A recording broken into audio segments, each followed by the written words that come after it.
Okay, so I have some things to go over for today. Just want to talk about your working surface. So keeping unused clay like this on top of plastic is going to be really important. Okay, and if your clay is cracking when you're rolling your coils, take a moment to reconstitute it, meaning take it to the sink, get some water, and re-wedge it. As you're building, you do want your piece to kind of stiffen up slightly so that it can support the layers that are coming ahead. So if you feel like once you get maybe a few inches up, I would say like up here, then you just want to judge like the dryness of it. You can set it on the backer board that is on your table, so literally just setting it on that. You can also set it on your board. This sucks out less moisture, but if you are working on top of it, that can be like a nice surface for it to dry as you're working. If your piece starts to feel stiffer, you wouldn't want to keep it on here. You can keep it on a piece of plastic, and this I'll talk to you guys about. This is a banding wheel, and basically I don't have enough for the entire class, but they are inside of the cubby room. Right when you walk in there from my main room, if you turn left, there's a bunch of cubby spaces in there with these. Some of them are silver, and then some of them are blue, and they are heavy. And the silver ones, some of these tops aren't attached as well, so just be careful. If it falls, don't be too concerned about it, but just wanted to point that out. Okay? Sometimes it is necessary, like if you're struggling to keep the shape of your piece together because it's wet and sloppy, you have to stick it under the fan, but you also need to be real careful with that. So just let me know if you think that's a possibility, and I'll let you know if you should do that or not. We wrapped our pieces up really well on Friday. It's going to become really important that you guys are wrapping your pieces up like that every night. Okay, so I just want to talk a little bit about rolling coils again. Remember, if you squeeze it in your hand like so, this is good clay, by the way. I just kind of got it nice and prepared for this demonstration. If you squeeze it in your hand first, you can tend to make an even coil, okay? So it's gonna be lumpy and bumpy at first, but when I start rolling this on the table, making sure I'm pressing it up against the table, using the whole length of my palm of my hand, and also using a large part of the table. So I will do that right now so you guys can see that. So I am giving a little bit of pressure. I notice that some of you guys aren't giving enough pressure. If your coil is kind of long, you might have to like cut it in half to finish rolling it if it's getting like a weird wobbly thing as you're rolling, and you'll know what I'm talking about if that happens to you. So, want to show you a few different types of thicknesses of coils. Okay, so you're going to see, here's a thick one. So this is going to be like a thicker one. This one is going to be more of a thinner coil. This is going to be kind of an in-between. All of these are great. All of them serve different purposes in terms of like how fast you want to build. If your piece is looking a little bit weaker, you might consider starting to make some larger coils, you know, just to strengthen those walls up.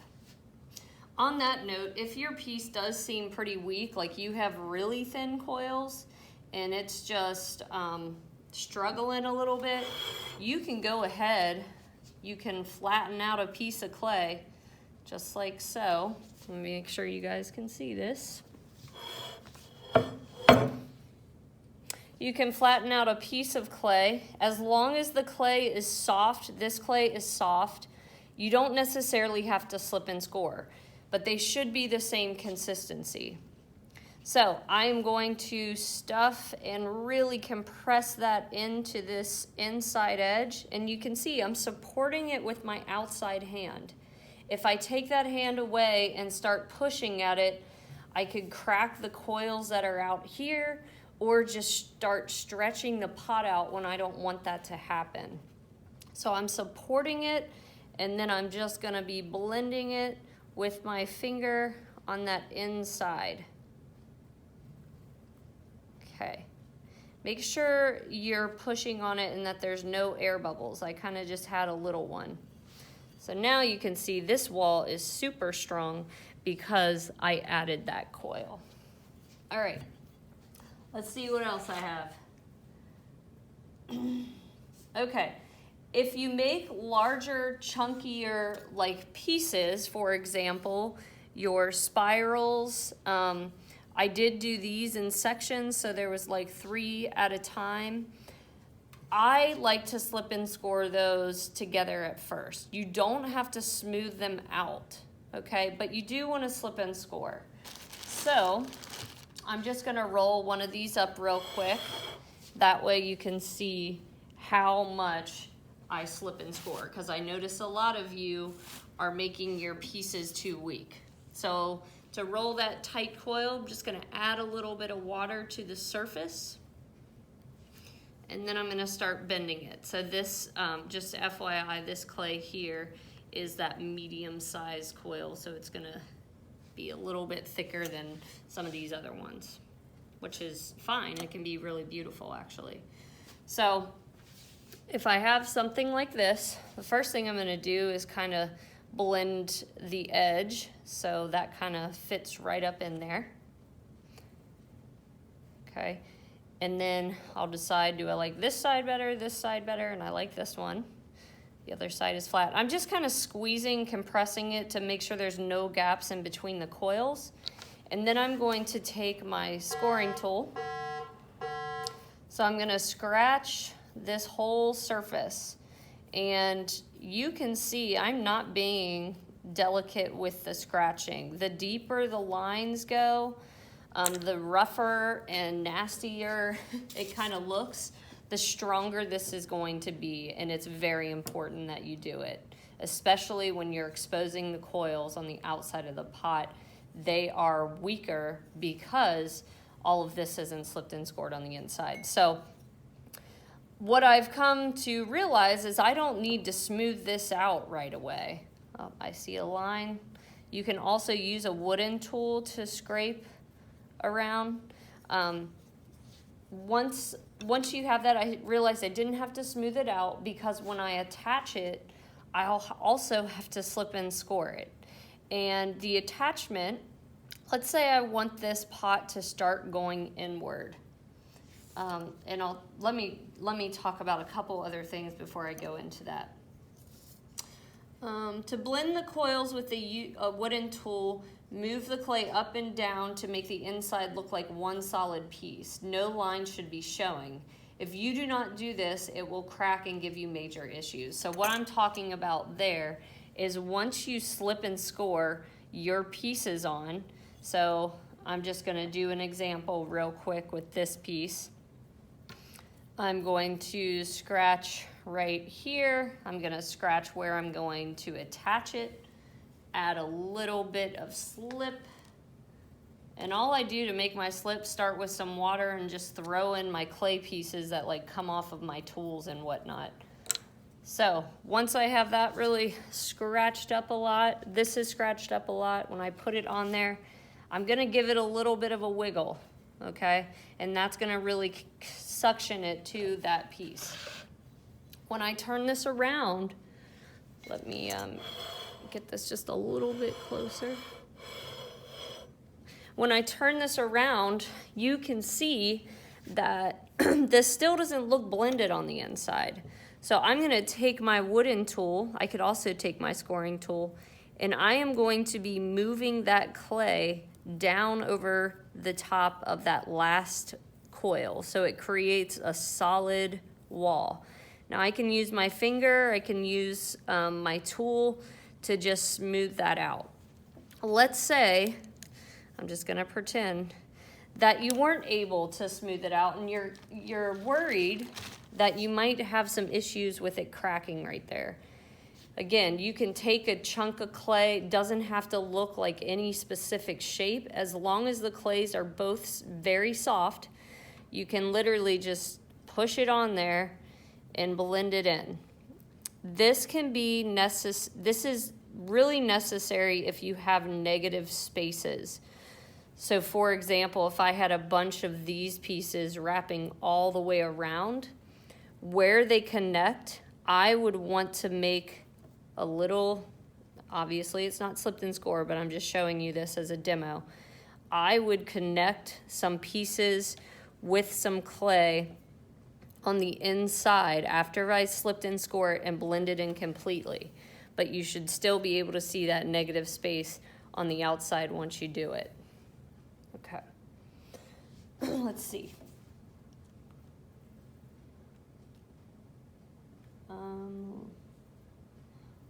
Okay, when blending the inside, I kind of did touch on this. You want to make sure you're supporting the wall on the outside so that you do not change the shape of your pot, unless, you know, maybe you want it to. And I'll talk about that in a moment.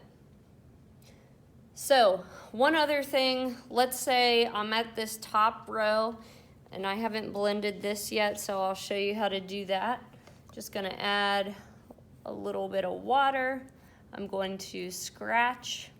These scoring tools really come in handy, and I am going to try to pull together some extra ones for you guys to use. If you have your own, that's great, but if the prongs are really strong and aren't more like a paintbrush bristle, like soft ones, you really want that.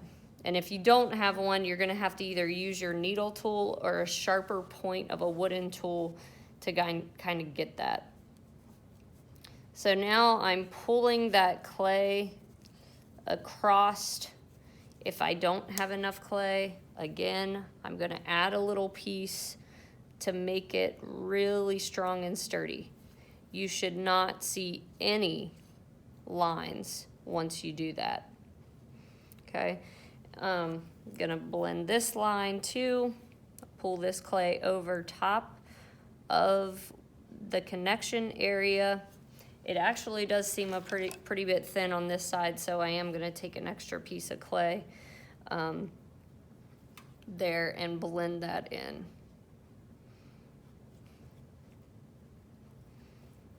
Okay, so now you can see kind of what that looks like on the inside. All right, so one thing I wanted to talk about that others were struggling with is how to strengthen your rim. Let's say you get up here and you've got uneven rim, it's pinched in some spots and really thin. You can do what's called compressing the lip of your pot. And what that does is it makes a really strong ledge for you to connect your next coil. And all you're gonna do is hold it in between two fingers where you're gonna press it. If you hold it there, you're not gonna change the shape of the pot as you're doing it. So also sometimes it does help if you have areas that still need to be connected up here or are just a little bit stiffer, to use your scoring tool and a tiny bit of water to press down and get that ledge nice and clean. And let me tell you, clay is a process. You are not gonna be able to get this really nice and clean right away. That's just how clay is. And my work always looks like this. A lot of students think, oh, yours is so clean. It takes me time to get it there. It's not something that happens instantly. Clay, you have to continue to work on your craftsmanship throughout the whole process. Once you do have that really strong bond with all your coils, it wraps all the way around, I would recommend that you kind of clean up the outside a little bit, and I'm going to show you how to do that with just a paintbrush and water. Okay, so I thought I brought a paintbrush over here. Let me grab one just real quick. Make sure you guys can still see very well. Okay, so just want to show you a little bit closer up that there's some really kind of nasty slip coming out, and it just doesn't look clean. So I can take my paintbrush and go along the seams where I want my coils to be exposed.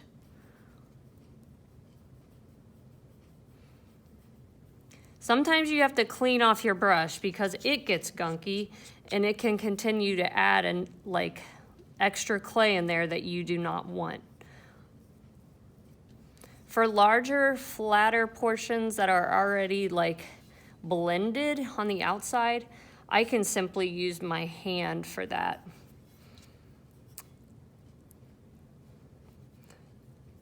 And again, this is a process. This is not as smooth as I would want it, but I have to wait for it to kind of dry a little bit more to even get it closer. And let's say you lose your line a little bit when you're blending.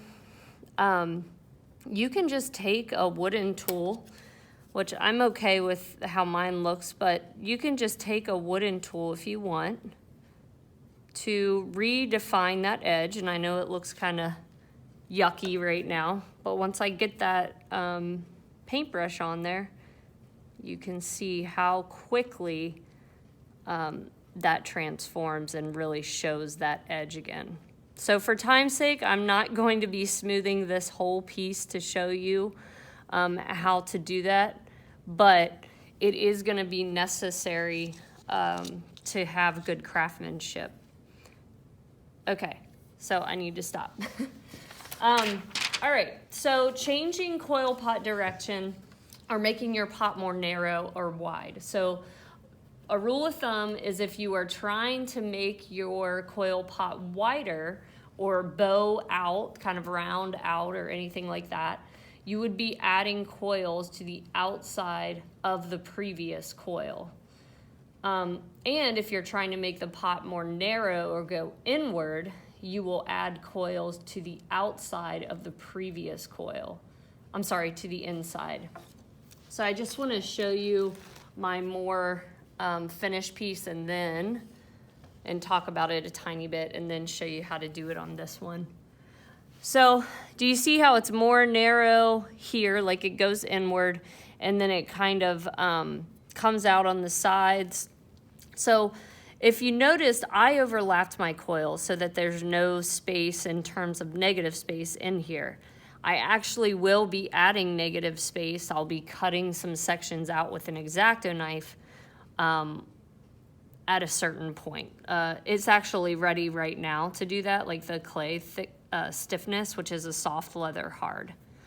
So down here, you can see I curved these in just the tiniest bit, and then when I added my coil on that top layer, it was more towards the inside ledge, and when I blended inward.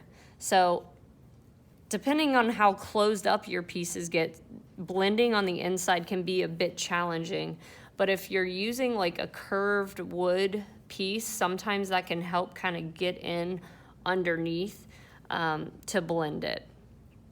Okay, so let me put this other one back here.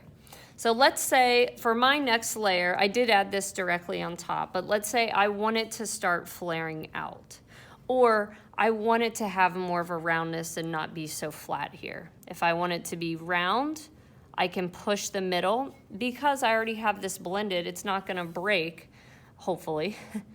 I'm gonna push out, so I'm kind of pinching on the two edges and pushing in the middle to get a roundness. Let's say I want it to go outward. If it's a big chunk like this, it's kind of easy to just push it out to start getting that flare. And again, if I want it to go inward, I'd be doing the opposite thing. So I can kind of pull it in just like that to get that slope going inward. And then I can continue to build that way. As long as your coils are wet, you can bend them pretty easily. Let me see.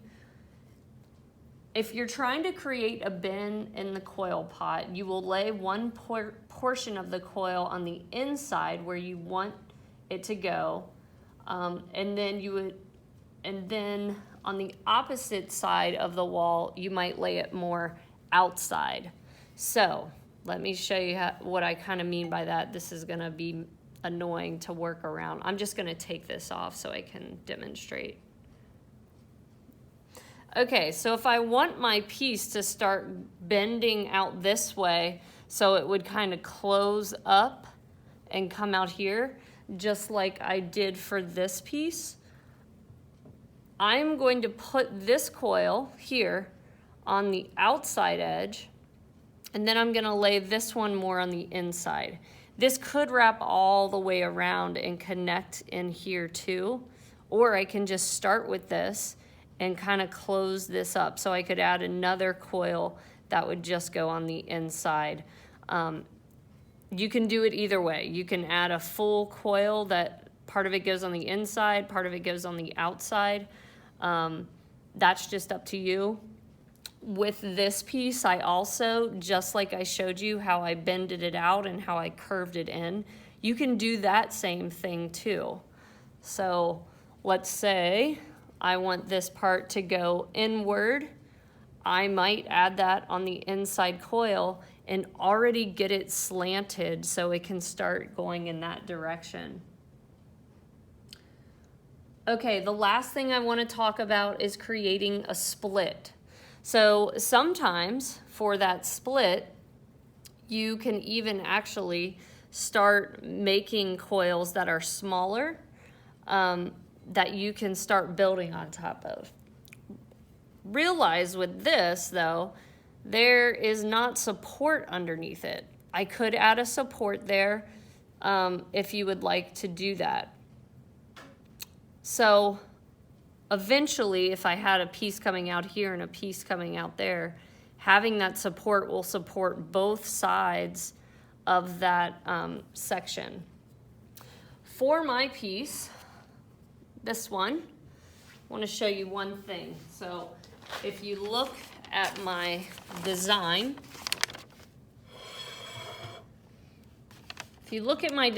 it kind of has pieces kind of going off in separate directions. So what I decided to do, because my next little piece that's going to go up here is going to be fairly small, what I did is I made my coils all attach first, and I started to wrap around some pieces so that I can literally just use this as my next piece, and I will be wrapping in here to kind of close that up. Like I said, I'm going to be cutting some openings up. So here I'm probably going to cut one open, and here I'm going to cut one open, so it has this like interesting negative space happening. I'm sorry that was a long video, but I'm hoping this was helpful. Thank you so much for watching.